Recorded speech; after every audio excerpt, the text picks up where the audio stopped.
Okay, let's unpack this. Yeah. Has your car ever felt like it's throwing a toddler-level tantrum? Stalling, hesitating, or just chugging gas like it's going out of style. You hit the pedal, and it just sighs. Before you start panicking about some huge repair bill, we're diving deep into a tiny but mighty culprit, the mass airflow sensor. You might hear it called the MAF. Our mission today: demystify this little thing, show you the classic signs it might be failing, and crucially, how you can often fix it yourself. Yeah, save some significant cash. You might be surprised how much control you actually had here. It's really quite fascinating how such a small component, this MAF sensor, basically functions as the engine's main air traffic controller. It's that critical. Air traffic control, I like that. Yeah, and when it gets confused, the entire system, I mean, everything from precise fuel delivery to consistent power output, it just goes into disarray. From the data we've gathered, understanding the why behind these common car symptoms, it isn't just about diagnosis. It's really about avoiding expensive and often unnecessary repairs down the line. Exactly. So think of this little sensor as like the bouncer for your engine's air supply. Simple as that. The bouncer. It measures how much air is rushing in, then it kind of whispers that info directly to the ECU, the engine's computer. If the bouncer gets that air count wrong, the party inside your engine just goes wild. It's amazing how one tiny part can cause a whole world of trouble. It really is. And the key insight here, if we connect this to the bigger picture, is that the MAF sensor's reading is absolutely fundamental. The ECU needs it to calculate the correct air-fuel ratio. Right. Air and fuel. Got to get that mix right. Precisely. So an incorrect reading means the engine is getting either too much fuel or maybe too little for the air it's actually receiving. That leads straight to a cascade of performance problems, which I think we're about to get into. The ECU really relies on this info. Okay, so if that first piece of data, that air count, is off, what's the first, maybe the most dramatic symptom a driver might actually see, like visually? Well, probably the most striking visual sign is black smoke puffing out of your tailpipe. You'll notice it especially when you accelerate hard or maybe climbing a hill. Like the car behind you is getting a soot facial. Exactly. That's a good way to put it. And this isn't just cosmetic. No, I bet not. This happens because, based on the data, the MAF sensor is likely lying to the ECU. It's telling it there's very little air coming in, maybe less than there really is. Okay. So the ECU overcompensates. It thinks, oh, not much air, needs lots of fuel, and dumps a ton of extra gasoline into the engine. That creates what we call a rich mixture. Too much fuel, not enough air to burn it. Precisely. The engine just can't burn it all efficiently. And that unburnt fuel, it comes out the exhaust as thick black smoke. Wow. And you mentioned before that has knock-on effects, right? Expensive ones. Oh, absolutely. Ignoring this won't just, hurt your fuel economy, which we'll get to. It's actively damaging expensive components.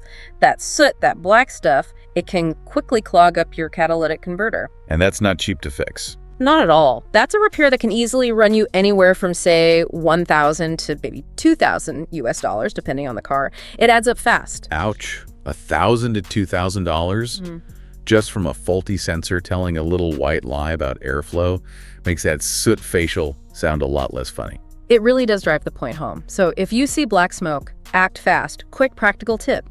Just check the inside of your exhaust tip. If you see fresh, black, sooty residue, that's a really clear indicator. Good tip.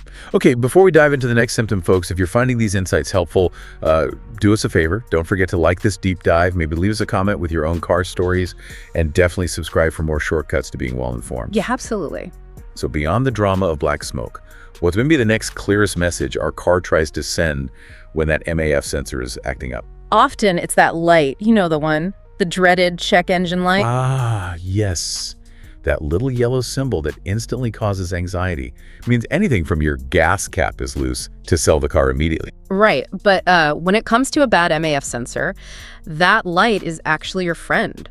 It's your car trying to communicate directly with you, telling you something specific is wrong. It's literally talking to us in its own way. So how does the car figure it out? What's it actually trying to say with that light? Well, what's fascinating here is the car's computer, the ECU, it's constantly cross-referencing data from multiple sensors. It's quite clever. Okay. So when the MAF sensor starts sending, let's call it garbage data readings that just don't make sense, the ECU sees a major disagreement. It looks at what the MAF is reporting about airflow and compares it to what other sensors, like the oxygen sensors down in the exhaust, are seeing about the result of combustion.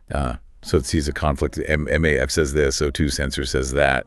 Exactly. And after detecting this inconsistency for a little while, it doesn't usually react instantly. It logs a specific fault code and turns on that light. Okay, so codes. Are there specific ones we should look out for? Yes, there are. If you get a chance to plug in an OBD2 scanner, and many auto parts stores will actually lend you one for free or scan it for you, you'll often see codes related directly to the MAF. Look for P0100, that usually means circuit malfunction. Okay. P0110. Or P01011, which means the reading is out of the expected range.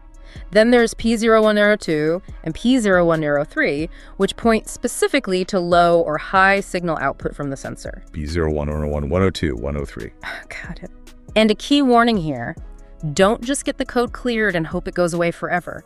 If that light pops back on pretty soon after and it's showing the same MAF-related codes, you can be almost certain the MAF sensor is the root cause. Right. Don't ignore the messenger, especially if it keeps knocking. So the check engine light, often dreaded, is actually a direct, crucial piece of communication.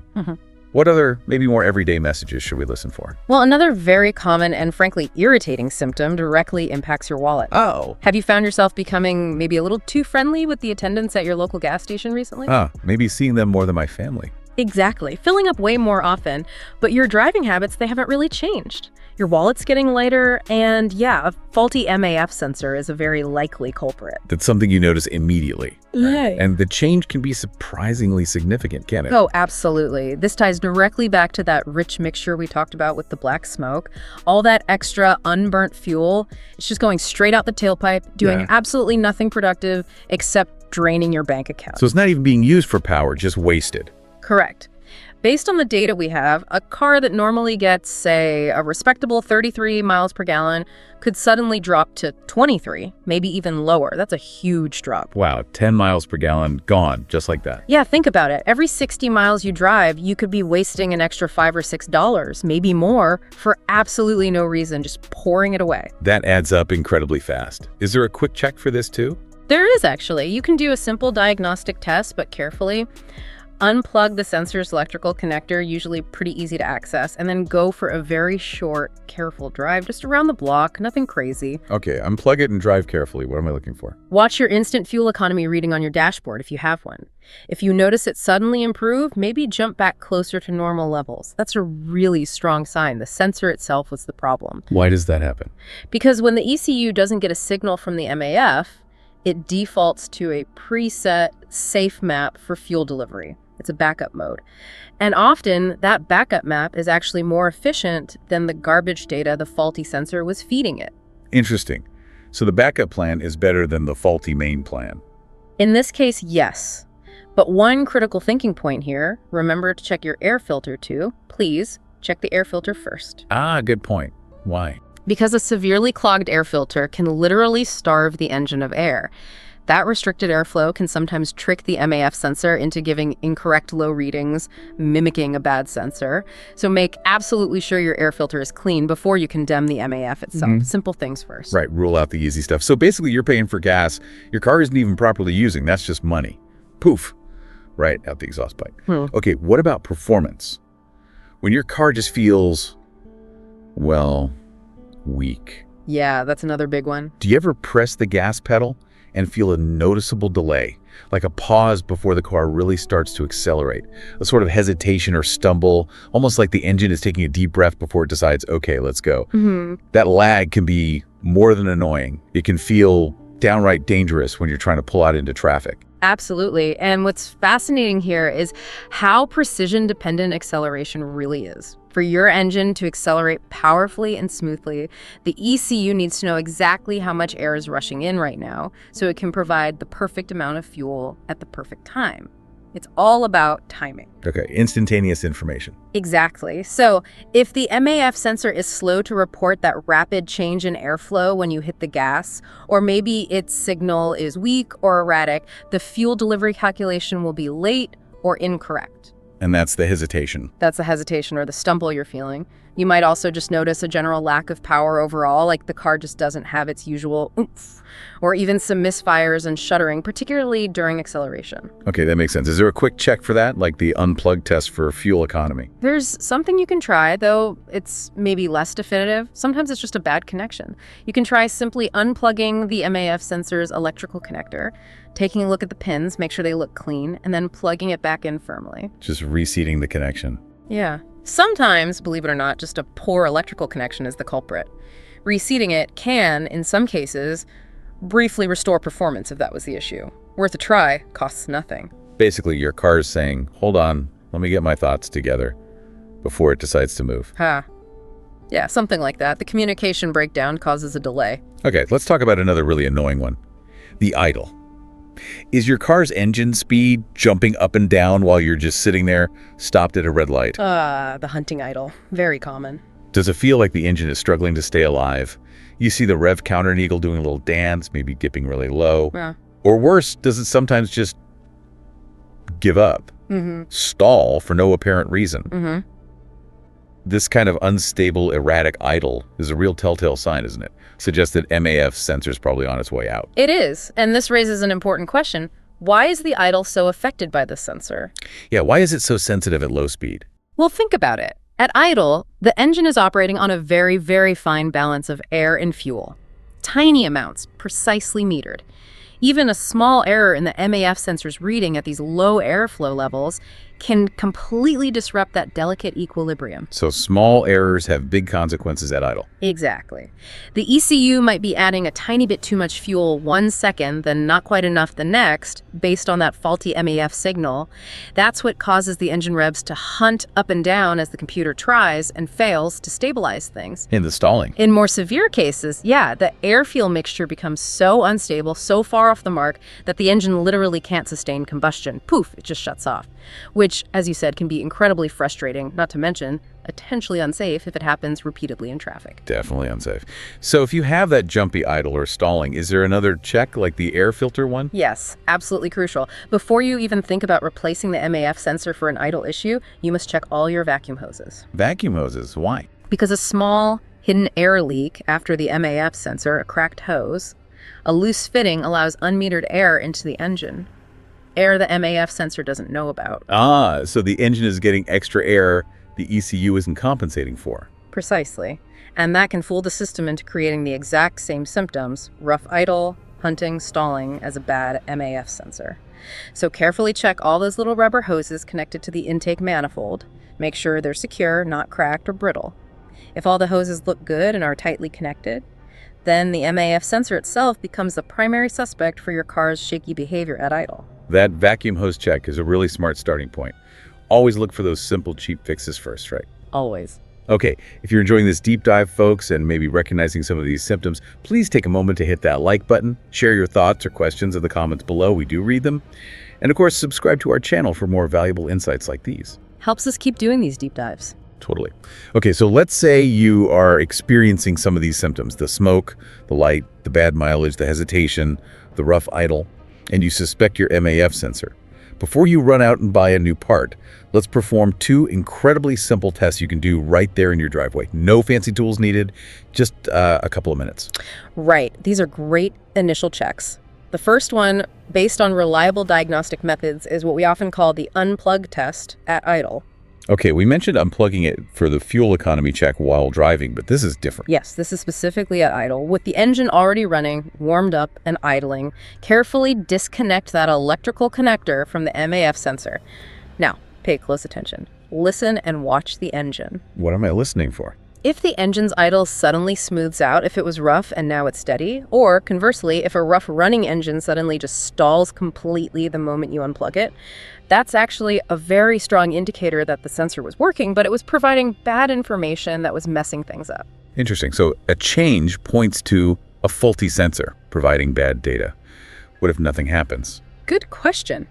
If you unplug it and there is absolutely no change whatsoever in how the engine runs, it just keeps idling exactly the same, rough or smooth, that usually means the sensor was already effectively dead. It wasn't sending any useful signal at all, so unplugging it made no difference. Got it. So Either a noticeable change or stalling points to a bad sensor sending bad data, while no change points to a sensor that's likely already dead.